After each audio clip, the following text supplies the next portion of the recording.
basic principles, prinsip-prinsip dasarnya law of attraction itu di catatan saya secara umum ada 4. Yang pertama, apa yang engkau pikirkan, itulah yang engkau dapatkan. Yang kedua, pikiranmu menentukan bagaimana hidupmu. Yang ketiga, pikiran yang positif akan mendatangkan kehidupan yang positif. Dan yang keempat, pikiran yang negatif akan mendatangkan kehidupan yang juga negatif. Berarti law of attraction ini pertama-tama menyarankan kita untuk memperhatikan apa yang ada di pikiran kita. Isinya apa saja? Apakah isinya hal-hal yang positif ataukah isinya hal-hal yang negatif? Kalau isinya hal-hal yang positif, insya Allah hidup kita juga akan berwujud positif. Kalau isinya hal-hal yang negatif, ya wajahnya hidup kita adalah hidup yang negatif. Nah, ini masing-masing kita yang bisa ngerti. Coba ditengok deh. Atau mungkin manifestasi pikiran kita hari ini mungkin di status-status yang kita buat. Obrolan-obrolan dengan teman-teman kita hari ini. Coba kita muhasabahi, kita refleksi. Banyak positifnya atau banyak negatifnya. Makanya agama itu menyuruh kita serba husnudzon. Jangan suudzon. Husnudzon itu berarti mengisi pikiran dengan yang positif-positif. Maka hidup kita warnanya juga sesuai isi pikiran kita. Karena husnudzon, ya hidupnya jadi husn. Husn baik. Kebalikannya kalau suudzon, hidupnya juga akan termanifestasi jadi su. Pikirannya jelek, terus pikirannya negatif, terus curiga, terus ya sudah, hidupmu adalah hidup yang warnanya penuh kecurigaan. Hidup penuh kecurigaan itu kan hidup yang gelisah. Dari mana kegelisahan itu muncul? Engkau sendiri yang menciptakan. Dengan suudzonmu tadi, prasangka burukmu tadi. Coba tadi kamu prasangka baik, hidupmu jadi tenang. Dari mana ketenangan itu datang? Ya engkau ciptakan sendiri tadi, karena engkau suudzon. Ya bayangkan ya mudahnya, misalnya kalian mau naik kendaraan umum, naik bis atau kereta. Itu kalau pikiranmu serba prasangka buruk, jangan-jangan nanti dicopet, jangan-jangan nanti di tengah jalan keretanya tabrakan mogok, jangan-jangan pikirannya jelek terus. Maka kalian tidak akan bisa menikmati perjalanan. Sepanjang jalan mungkin kamu gelisah, ini jangan-jangan nabrak, jangan-jangan nanti ketemu orang jahat, jangan-jangan tidak tenang perjalananmu. Dari mana ketidaktenangan itu datang? Ya kamu awali dari pikiranmu sendiri tadi. Tapi coba engkau husnudzon, jadi pikiran yang bersih, tidak curiga, yakin dengan kenyamanan, keamananmu, ya perjalananmu nyaman. Tadi kalau di rumus teori vibrasi tadi, ya kenyamanan, keamananmu akan menarik sekelilingmu, frekuensinya juga jadi nyaman, jadi aman. Tapi kecurigaan, kegelisahanmu juga akan melahirkan kecurigaan, kegelisahan di sekelilingmu. Hidupnya jadi tidak nyaman. Nah ini basic prinsipnya, mudahnya penjelasannya begitu. Jadi kalau kita isinya negatif-negatif saja, ya energi negatif yang kita tarik dalam hidup. Pandemi ini kan melahirkan jutaan gagasan negatif. Mungkin lebih dari itu, saya sebutnya jutaan, jangan-jangan puluhan juta atau ratusan juta seluruh dunia. Bayangkan energi negatif yang lahir dari jutaan pikiran yang negatif. Sakitnya sama. Tapi kalau kita hadapi dengan optimis atau dengan pesimis, itu kan kesannya, rasanya beda. Itu the law of attraction. Semakin negatif isi pikiran kita, ya semakin keruh hidup kita. Asalnya ya kita sendiri yang mengundang kekeruhan itu. Makanya ada quotes dari Napoleon Hill. Napoleon Hill ini juga tokoh spiritualis yang sering juga menulis buku-buku coraknya self-improvement atau self-help.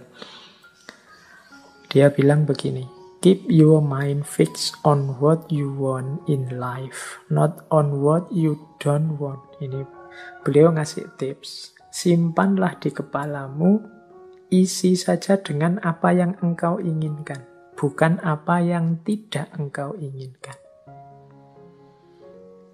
Contohnya misalnya tadi ya, mau naik kendaraan umum, kereta atau pesawat. Niatnya apa? Saya naik pesawat semoga aman. Ini lebih positif daripada saya niat naik pesawat semoga tidak tabrakan. Nah, ini kata-kata tidak tabrakan ini oleh Napoleon Hill disebut negatif. Jadi mending kita pakai kalimat yang positif untuk menghadirkan tadi energi dan vibrasi yang positif. Jadi simpanlah hal-hal yang positif di kepala, bukan hal yang negatif. Begitu kita, misalnya hari ini ada pandemi, ya mari kita berdoa semoga kita sehat. Bukan fokus pada semoga penyakitnya tidak menyerang kita. Itu ada tidaknya. Tidak itu mudahnya didefinisikan sebagai negatif. Nah, negatif-negatif ini ya akan berkumpul energinya di sekeliling kita. Jadi lebih baik menggunakan kalimat yang positif. Insya Allah Indonesia akan berhasil mengatasi pandemi ini. Insya Allah upaya yang dilakukan pemerintah akan sukses. Nah, ini menghindari kalimat-kalimat yang negatif. Jangan-jangan meskipun sudah begini masih belum sukses. Jangan-jangan itu kalimat-kalimat kekhawatiran, kalimat-kalimat negatif akan berpengaruh. Jadi kuncinya the law of attraction itu hindari pikiran-pikiran negatif, hindari pernyataan-pernyataan yang negatif. Karena itu akan menjadi kunci hadirnya energi-energi yang negatif di sekeliling kita.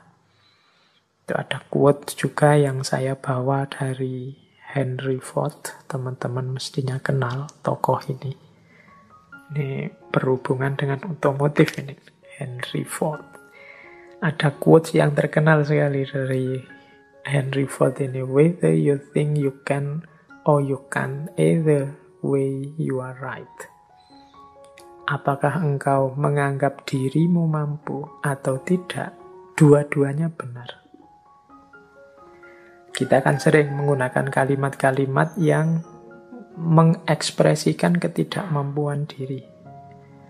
Aku ndak bisa baca loh, aku ndak cakep loh, aku ndak bisa ngomong di depan publik loh, aku ndak bisa menari, aku ndak bisa berenang, aku ndak bisa menyanyi.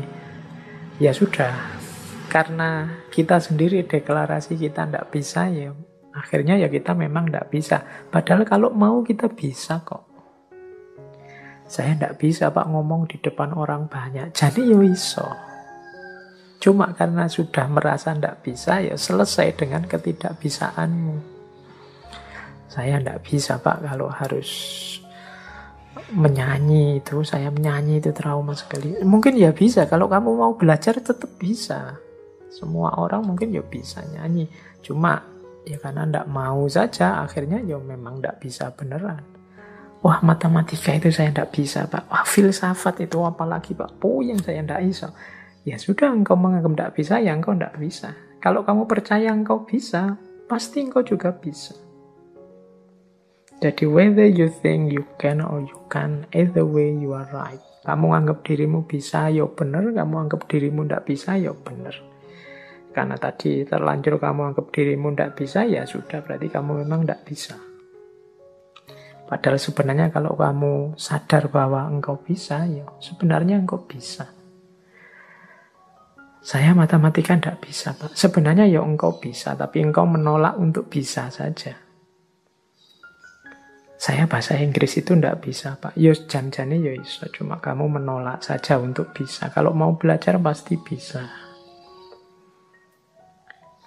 Oke, jadi ini contoh bagaimana pikiranmu menentukan hidupmu. Karena tadi kamu sudah merasa ndak bisa, ya wes, memang akhirnya engkau ndak bisa beneran dalam kenyataannya. Karena engkau merasa ndak mampu filsafat, ndak mampu matematika, ya sudah, berarti titik di situ memang kalian ndak bisa dan ndak mampu. Padahal kalau kalian mau, ya tetap mampu. Ini Henry Ford. Makanya menurut saya gunakan kalimat-kalimat yang lebih positif. Apalagi teman-teman ini yang guru ya, yang punya murid, punya anak didik, entah di level apapun, apalagi yang masih dalam upaya pembentukan SD, SMP, TK, PAUD. Ini kan hindari kalimat-kalimat yang negatif. Masukkan dalam isi kepala anak-anak kita itu hal-hal yang positif, yang membentuk dirinya secara positif, yang penuh harapan, yang penuh keyakinan akan masa depannya, yang menumbuhkan potensi-potensi tersembunyinya. Yakinkan bahwa mereka bisa apapun yang mereka inginkan, kalau mereka mau. Jadi itu prinsip the law of attraction. Nah, asumsi-asumsinya apa sih the law of attraction itu? Jadi yang pertama, energi mengalir kemana perhatian seseorang tertuju. Mengapa sih meyakini the law of attraction? Apa yang kita yakini itulah yang terwujud. Karena ketika kita meyakini sesuatu, fokus pada sesuatu, energi kita mengalir ke situ semua. Pokoknya saya harus berhasil di sini, saya harus sukses ini, saya harus mampu melakukan ini. Nah, itu energi kita mengalir ke situ semua. Ya wis, mudahnya sering saya ilustrasikan kan kalau orang jatuh cinta. Itu energinya fokus semua pada yang dicintainya, sehingga kadang-kadang dia bisa melakukan apapun yang untuk dirinya sendiri saja mungkin tidak dilakukan, tapi untuk yang dia cintai, dia mampu melakukannya. Kenapa? Energinya mengalir ke situ semua, karena pikiran perhatiannya ke situ semua. Jadi asumsi pertamanya itu. Ketika kita fokus pada sesuatu, maka semua potensi diri kita ke situ semua. Itu yang pertama, asumsinya itu. Yang kedua, alam semesta ini, ya di situ kalimatnya penuh dengan kelimpahan untuk manusia. Maksudnya apa? Alam semesta ini, segala fasilitas kelebihan yang ada di dalamnya oleh Allah itu diciptakan untuk manusia, dalam tanda petik untuk melayani manusia. Kita ini kan makhluk yang dihadirkan ke bumi setelah bumi siap untuk kita huni. Karena memang bumi disiapkan untuk manusia. Maka apapun sebenarnya yang kita inginkan, yang kita harapkan dalam hidup ini pasti difasilitasi oleh alam semesta sekeliling kita. Tinggal kita mau atau tidak. Nah, itu asumsi kedua. Berarti kuncinya ada pada keinginan dirinya manusia. Asumsi yang kedua, mengapa kok pikiran kita nanti yang menjadi kunci. Yang ketiga, kemampuan atau potensi manusia itu sangat jauh lebih besar, jauh lebih luas daripada yang kita sadari saat ini. Jadi kayak kita merasa, Pak, filsafat itu mentok, saya Pak enggak paham. Enggak, kamu kurang serius menggali potensimu saja. Kalau kamu mau bisa-bisa. Pak, bahasa Inggris itu Pak, wah puyeng saya Pak. Matematika itu Pak, enggak. Kamu bisa sebenarnya, cuma kamu kesusu berhenti saja. Kemampuan atau potensimu enggak seterbatas itu. Allah memberimu potensi yang luar biasa. Harusnya engkau jadi orang yang luar biasa. Harusnya setiap orang kalau mau dia bisa jadi luar biasa. Kemampuan dan potensimu cukup untuk apapun yang engkau cita-citakan, engkau inginkan. Itu asumsi ketiga. Asumsi keempat. Hidup ini tujuan dan isinya tergantung pada keputusanmu sebagai manusia. Jadi kita ini, kalau bahasanya agama, kita ini khalifahnya. Wajahnya hidup ini tergantung kita. Termasuk hidup kita ini ingin jadi apa, ingin seperti apa. Kuncinya di kita sendiri. Dan pilihan-pilihan hidup itu tidak terbatas. Pak saya ini anak desa, bapak saya cuma tani, berarti ya cita-cita paling tinggi paling saya bisa itu. Enggak ya, kalau kamu matok serendah itu cita-citamu, ya enggak jauh-jauh dari situ. Panjang setinggi mungkin. Pilihan banyak, enggak terbatas. Wawasanmu harus luas. Jadi pilihan hidup itu banyak, silahkan engkau pilih. Kuncinya ada pada dirimu sendiri. Engkaulah yang menciptakan kehidupanmu. Jadi rentetan asumsi ini, energi itu mengalir, fokusmu kemana tertuju. Kalau engkau fokus hanya pada hal-hal itu yang sepele-sepele, yang biasa-biasa saja, ya hidupmu akan terbentuk secara sepele dan biasa-biasa saja. Tapi kalau engkau fokus pada hal-hal besar yang luar biasa, ya hidupmu akan terbentuk secara luar biasa. Jangan takut, alam semesta pasti menyediakan semua fasilitas yang engkau butuhkan.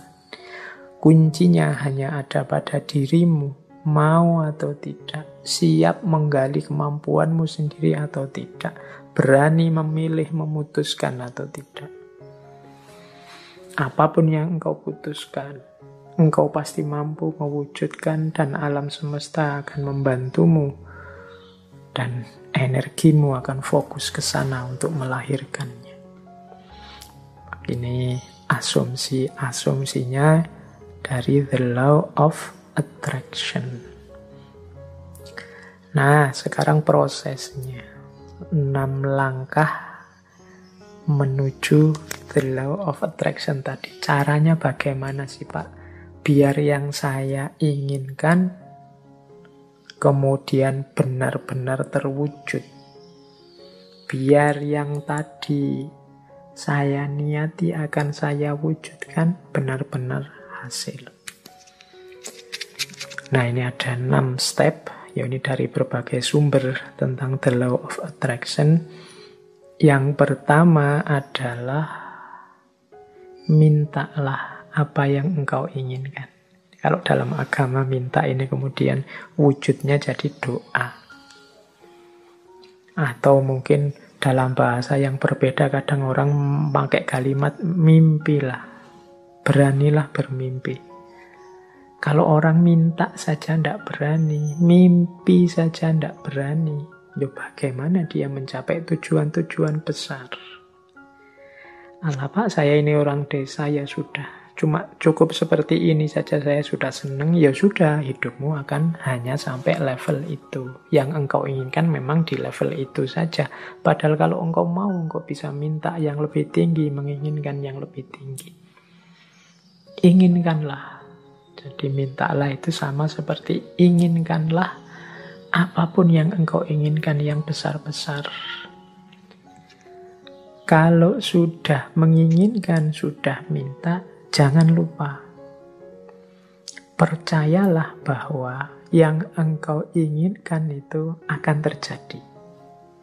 Nah, ini yang kadang-kadang kalau dibaca sepele, tapi dijalankan berat. Keyakinan. Saya sering menyatakan kita itu kalau berdoa kadang setengah-setengah. Setengah-setengah dalam arti kita sendiri tidak yakin doa ini akan dikabulkan.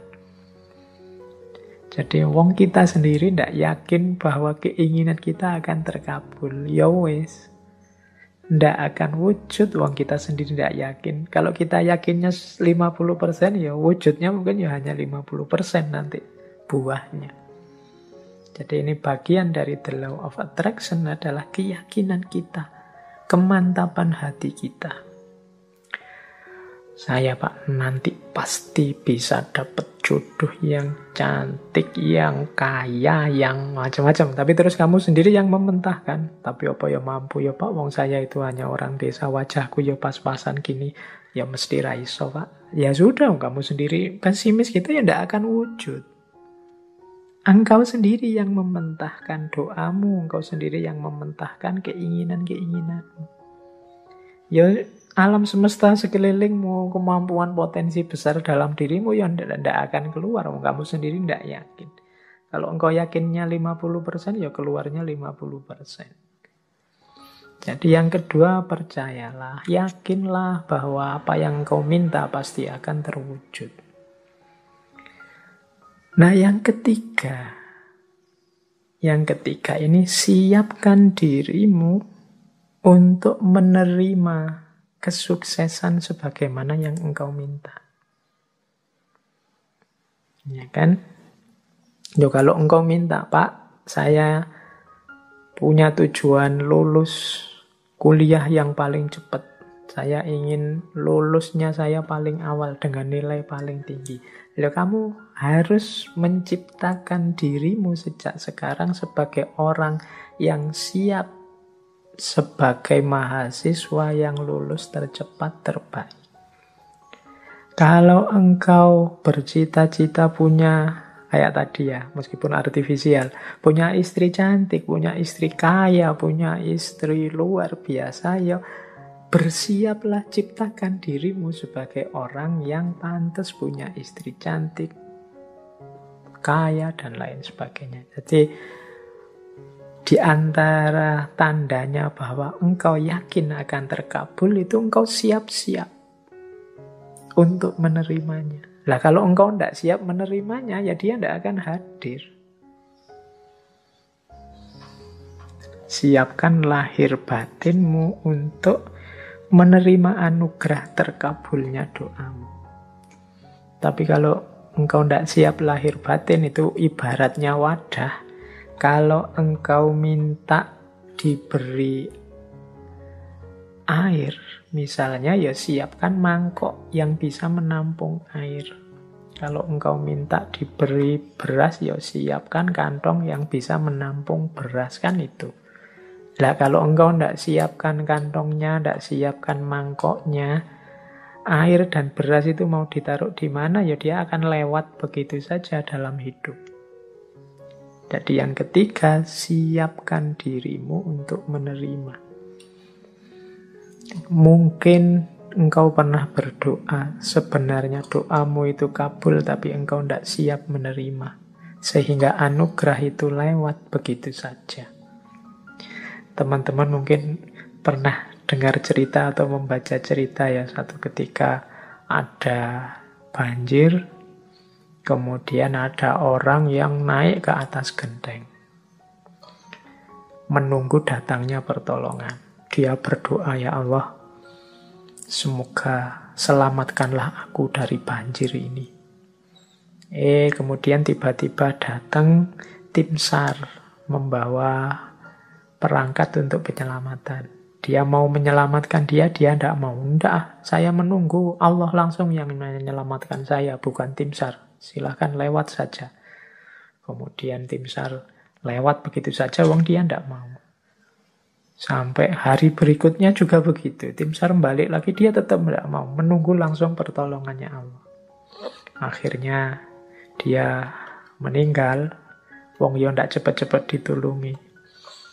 Nah, begitu sampai di akhirat, dia protes sama Allah. Ya Allah, saya berdoa loh untuk meminta pertolongan-Mu. Wong aku ini orang soleh.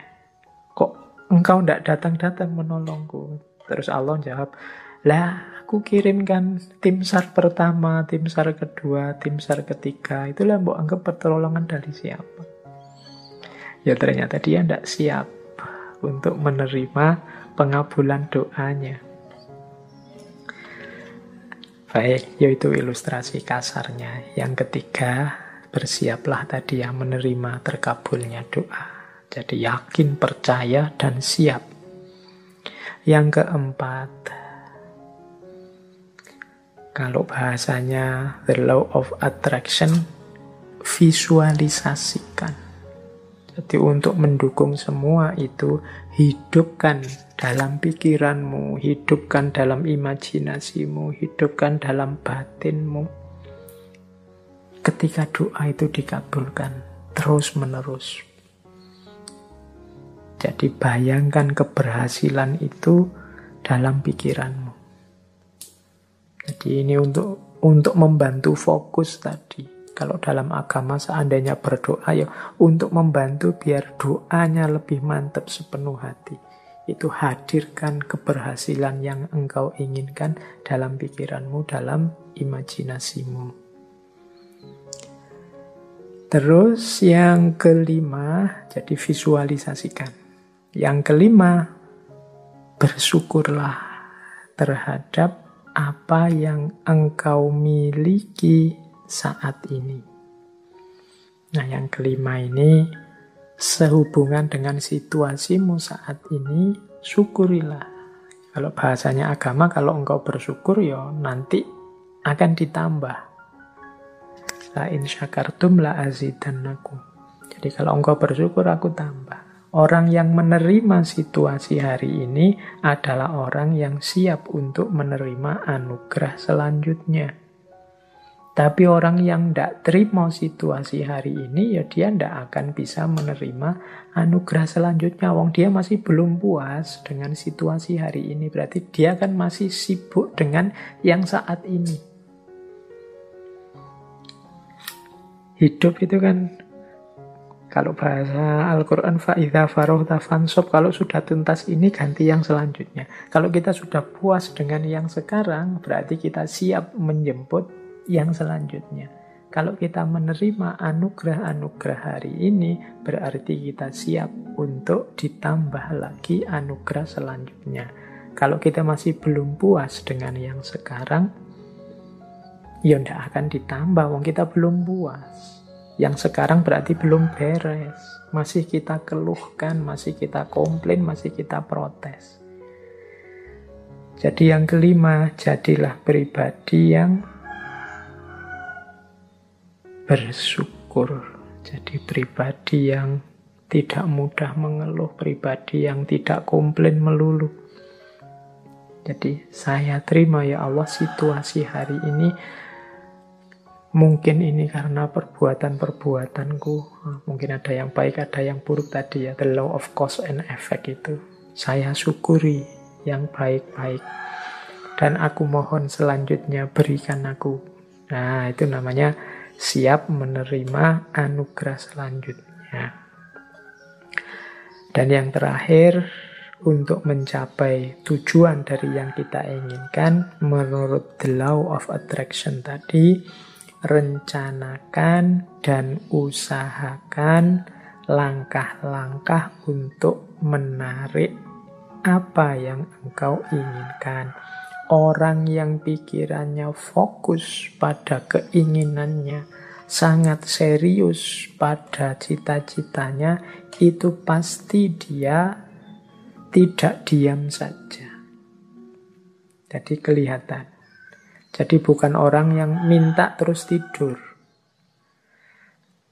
Jadi dia minta, kalau memang benar-benar ingin terwujud, ya dia akan punya aksi-aksi, punya tindakan-tindakan, baik tindakan-tindakan untuk mewujudkan maupun tindakan-tindakan untuk bersiap menerima hasilnya. Jadi di yang terakhir ini sebenarnya sifatnya otomatis. Kalau kita sedang sangat cinta dengan seseorang misalnya, itu tanpa disuruh kan kita akan melakukan banyak hal untuk meraih cintanya. Ini sudah otomatis. Tapi kalau kita tidak terlalu cinta atau setengah-setengah, ya mungkin tidak terlalu serius juga melakukan sesuatu untuk mendapatkan cintanya. Jadi logikanya seperti itu. Kalau kita memang cinta sama Allah, tidak perlu diperingatkan tiap hari, tidak perlu diancam-ancam dengan neraka, tidak perlu diiming-imingi dengan surga. Engkau pasti sudah selalu ingin dekat dengan Allah, melakukan aktivitas apapun yang membuatmu dekat dengan Allah. Ini otomatis. Jadi ini 6 langkah dalam konteks the law of attraction. Mintalah apa yang engkau inginkan, percayalah bahwa yang engkau inginkan pasti nanti akan terwujud. Persiapkan dirimu untuk mendapatkan apa yang engkau inginkan. Kemudian visualisasikan, bayangkan keberhasilanmu dalam pikiranmu, dalam batinmu. Syukurilah kondisimu saat ini. Upayakan sejauh kemampuanmu untuk mewujudkan keinginanmu. Maka alam semesta, Allah akan memberikan anugerahnya mewujudkan keinginanmu. Itulah the law of attraction.